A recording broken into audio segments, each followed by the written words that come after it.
السلام عليكم ورحمة الله وبركاته. متابعين قناة أكلات من زمن فات، عاملين ايه؟ يا رب تكونوا في أحسن حال. كل سنة وانتم طيبين. النهاردة هعمل معاكم طاجن بطاطس ني في ني كده، مش متسبك، بلحمة مفرومة.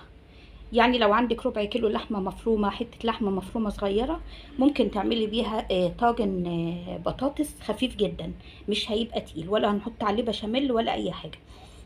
اول حاجه في البدايه معايا 4 بطاطسات زي ما انتم شايفين كده. هاخد هاخد نص البطاطس زي ما انتم شايفين كده دي، وهرصها. انا مش مقطعاها تخينه، يعني ما تكونش تقطيعتها تخينه قوي، وهرصها كده في القرب بتاعي ده.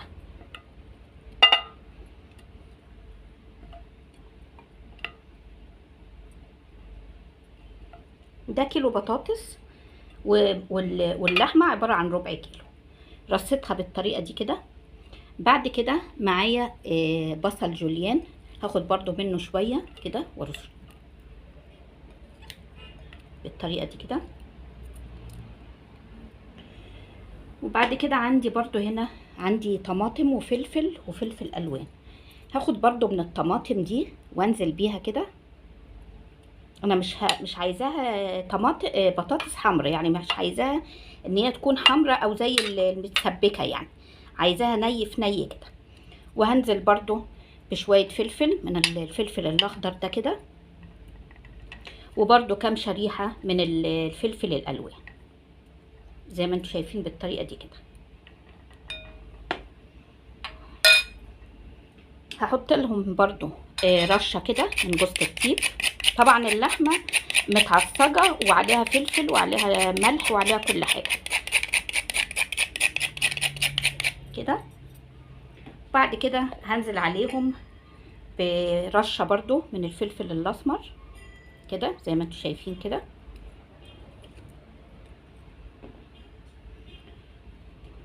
بعد كده هنزل بنص اللحمه، ده ربع كيلو لحمه، هنزل بجزء منه كده.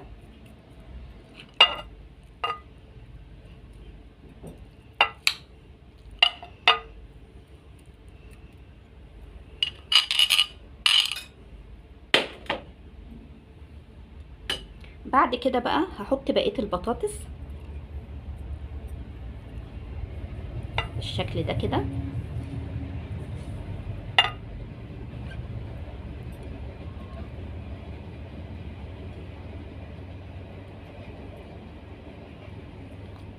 وهنزل برضو ببقيه اللحم اللي انا معصجاها دي.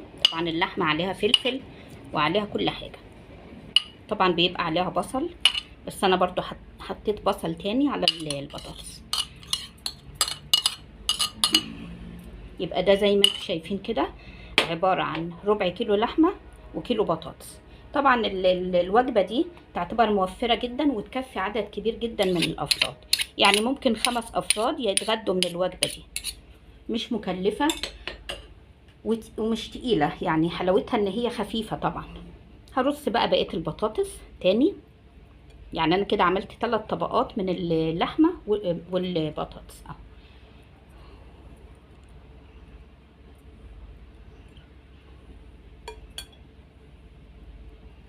بعد كده هجيب بقيه البصل واحطه برضو.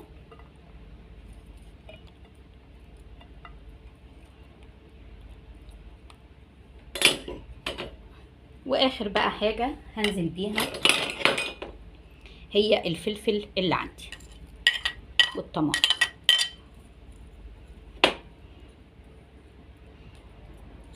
طبعا زي ما انتم شايفين انا مش مكتره لها الطماطم لان انا مش عايزاها بطاطس حمراء، شايفين. بعد كده برضو هديها رشه من جوز الطيب كده، تديها ريحه حلوه.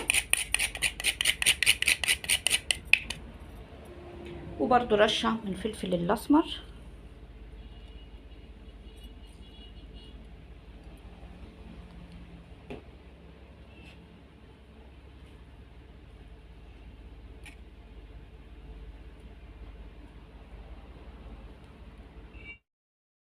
بعد كده هديها برضو رشه من الملح عشان البطاطس تتملح. طبعا اللحمه عليها ملح فاحنا مش هنزود الملح قوي. اخر حاجه بقى بعد كده زي ما انتم شايفين القارب كده شكله. بعد كده هجيب معلقه صلصه وهدوبها في شويه ميه، لان طبعا انا مش هكتر الميه، لان زي ما انتم شايفين الخضار هينزل كل الميه اللي فيه.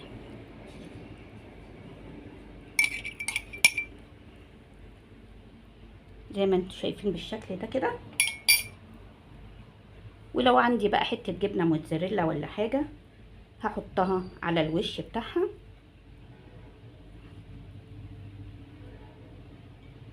بالطريقه دي كده، وهدخلها الفرن.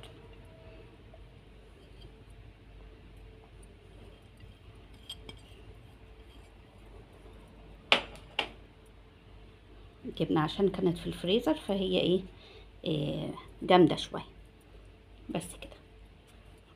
وهدخله الفرن ولما يطلع هوريه لكم. ودي كانت وجبه اقتصاديه زي ما انتم شايفين، مكلفتناش اي حاجه. هو كيلو بطاطس وطماطمتين وقرنين فلفل وربع كيلو لحمه او اقل من ربع كيلو لحمه.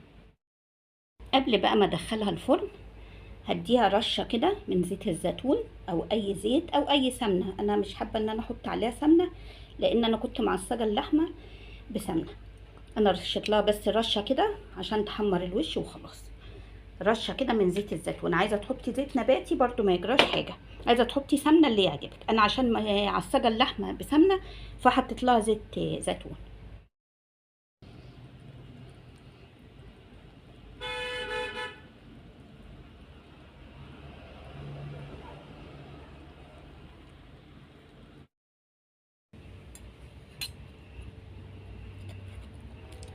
شوفوا بقى، شايفين البطاطس جميله ازاي؟ جميله وخفيفه، شايفين؟